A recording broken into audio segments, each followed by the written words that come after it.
붕어 대목 3,000개가 도착했다는 택배 문자를 보고 한번 급히 보러 가고 있습니다.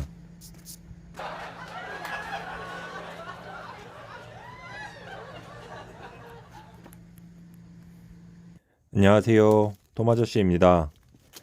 서산에 계시는 체리신으로 불리시는 이주일 씨께서 붕어 대목으로 불리는 대련 1호 대목을 삽목을 하셔서 3,000개 정도를 체리 발전을 위해 써달라고 기부를 해주신다고 해서 택배로 받았는데요.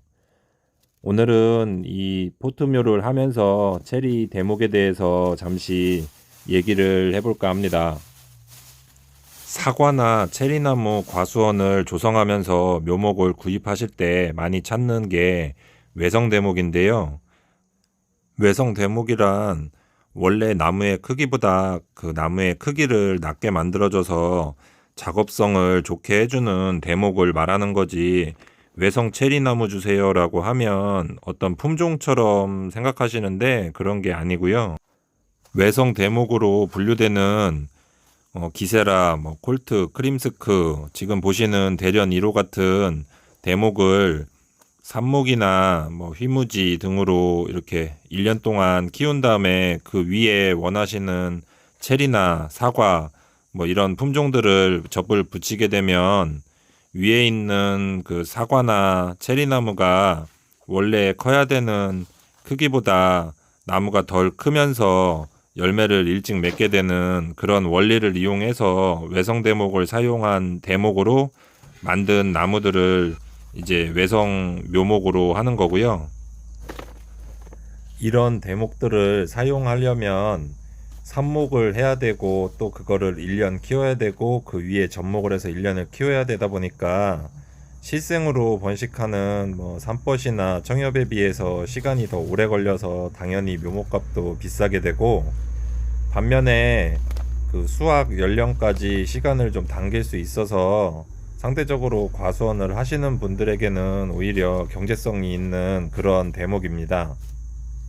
사과 외성 대목 같은 경우에는 M 뒤에 9나 26 이렇게 숫자로 표기가 되고, 체리 같은 경우에는 기세라, 마하렛, 콜트, 크림스크, 대련 1호 이렇게 아예 다른 이름의 종류들이 여러 가지가 있는데,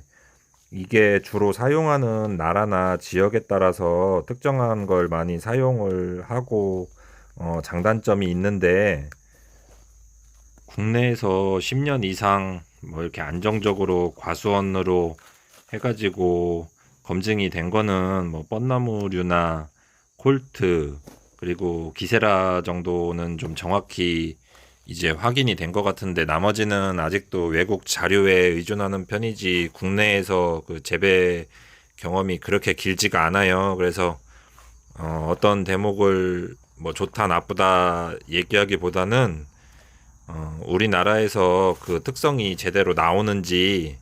그리고 주변에서 그게 검증이 됐는지를 확인을 해보고 식재를 하시는 게 우선, 대목이 잘 살고 적응을 해야 위에 있는 품종도 열매를 볼 수 있고 장기간 수확도 가능하니까, 너무 새롭고 결과가 좋다고만 하는 대목을 찾기보다는 우선 보편적인 걸로 시작을 하시는 게 실패한 확률은 적습니다.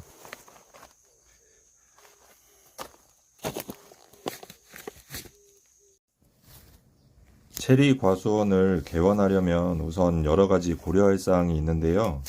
품종 선택, 그 다음에 대목의 특성을 이해하고 맞는 대목을 선택, 그리고 수영을 어떻게 구성할지, 그리고 병충해 방제와 그 시비, 제초 등 어떻게 해서 나무를 키우고 그 관리를 할지, 그리고 부수적으로 열과 피해라든가 그 수분을 통한 결실 관리,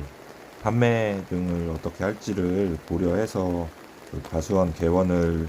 준비를 하셔야 되는데요. 시간을 갖고 하나씩 하나씩 한번 종류별로 알아보도록 하겠습니다. 어떤 대목을 사용한 묘목을 사용해서 과수원을 할지, 비가림 시설 같은 경우에는 외부에서 그 비가 내리는 거를 통제가 가능하니까 여기에는 기세라라든가 마하렙 같이 그 건조에는 강한데 물을 좀 싫어하는 대목들을 사용해서 하면 피해 없이 키울 수 있고요. 노지 같은 경우에는 일반적으로 뭐 청엽, 그 다음에 우리나라에서 그냥 그 벚나무를 이용한 그 5,000원에서 뭐 8,000원 하는 이런 대목들을 사용한 묘목들을 많이 사용해서 체리가 뭐 수십 년 동안 묘목도 많이 판매되고 심어졌지만 현재 수확량이 그렇게 늘지 않는 이유 중에 하나도 이렇게 성과기가 늦은 나무들을 사용한 묘목을 사용하다 보니까 이제 나무는 엄청 커지는데 4년, 5년, 뭐 7년 걸려도 잘 안 달리니까 이제 자르거나 하셔서 수확을 하는 농원들이 거의 없었는데 이제 최근에는 여기서 뭐 준외성 대목, 외성 대목이라 불리는 콜트나 크림스크 이런 대목들이 이제 보급이 되면서 지금 이런 대목을 사용한 그런 묘목들이 나오면서 어느 정도 수확이나 그 경제성이 있는 과수원들이 많이 나오고 있는데요. 그래서 본인이 과수원을 처음에 조성을 하시려면 우선 비가림을 하실지 노지를 하실지 결정을 해서 거기에 맞는 거를 대목을 사용을 하셔야 경제성 있는 과수원이 가능하니까 여기서 이제 우선 크게 대목을 선택함에 있어서 또 기준으로 삼으시는 게 내한성, 그 다음에 내습성, 이제 이런 걸 하는데 내한성 같은 경우에는 나무가 겨울에 그 추위를 어느 정도 이겨낼 수 있는 대목인지 내습성은 여름에 장마를 얼마나 이겨낼 수 있는 특성인지인데 경험상으로는 우리나라에서 뭐 어떤 대목을 사용하셔도 내한성이 떨어져서 나무가 뭐 심었는데 뭐 30% 40% 얼어 죽는다 이런 거는 제가 전혀 보지 못했어요. 그래서 어떤 대목을 사용하셔도 내한성 때문에 그 문제가 돼서 과원의 나무가 뭐 많이 한 번에 죽거나 하는 거는 못 느꼈는데 우리나라에서 더 고려해야 될 거는 내습성이에요. 이제 장마도 있고 최근 같은 경우에는 뭐 또 이제 제2장마, 늦은 장마에서 또 오는데 어차피 나무가 뿌리가 물에 잠기면 죽기 때문에 이제 내습성을 더 고려해서 해야 되는데 경험상 체리나무가 얼어 죽는다기보다는 오히려 장마가 끝나고 나서 뿌리에서 물이 빨리 빠져나가지 않아서 더 많이 죽는 거를 봤고 그 이유가 더 큰 것 같아서 오히려 내습성을 더 고려해서 키우셔야 되는데요. 당연히 비가림에 좋은 기세라나 마하렙은 내습성이 다른 거에 비해서 더 이제 부족하니까 이거는 꼭 필요한데 비가림 안에서 심으실 때는 좋아요. 그래서 비가림을 하실 분들은 이제 뭐 키도 안 크고 조기 결실도 되고 하니까 사용을 해보시면 되고 대부분 우리나라는 아직 노지 재배가 많으니까 노지에서 재배를 하시려면 어쨌든 간에 콜트나 크림스크를 이용한 묘목을 사용하시는 게 재배를 하는 과정에서 훨씬 피해를 줄일 수 있는 방법이니까 묘목을 선택하실 때 콜트나 크림스크 대목으로 된 묘목을 한번 사용을 해서 과원을 조성하시는 게 좋습니다. 이제 저한테 문의하시면서 어떤 대목이 좋은지 뭐 저는 어떤 대목을 사용하는지 물어보시는데요. 현재는 뭐 콜트 대 크림스크 한 6대 4 정도의 비율을 사용하고 저도 제 비가림 시설 내에 키울 때는 기세라 대목을 사용한 묘목을 사용을 해요. 그래서 기세라 같은 경우가 시설 내에서 정말 이제 비 통제가 가능하면 키도 안 크고 결실도 잘 되고 해서 좋은 대목인데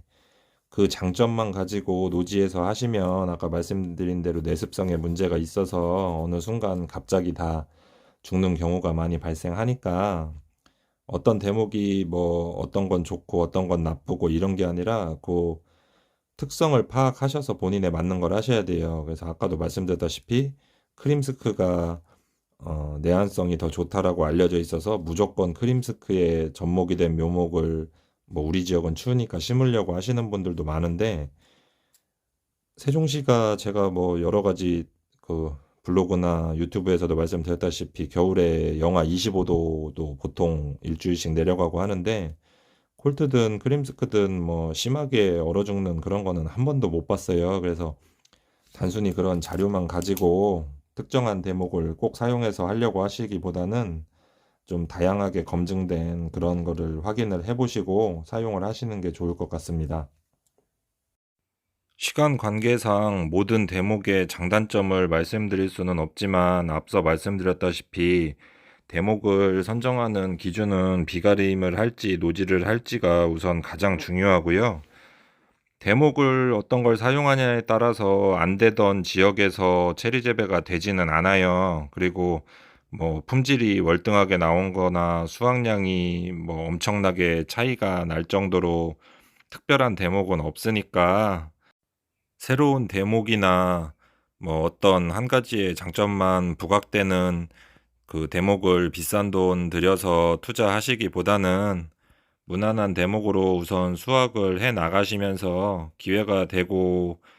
검증이 된 나무들을 보게 되면 그때 가서 갱신을 하시는 게 나을 것 같습니다.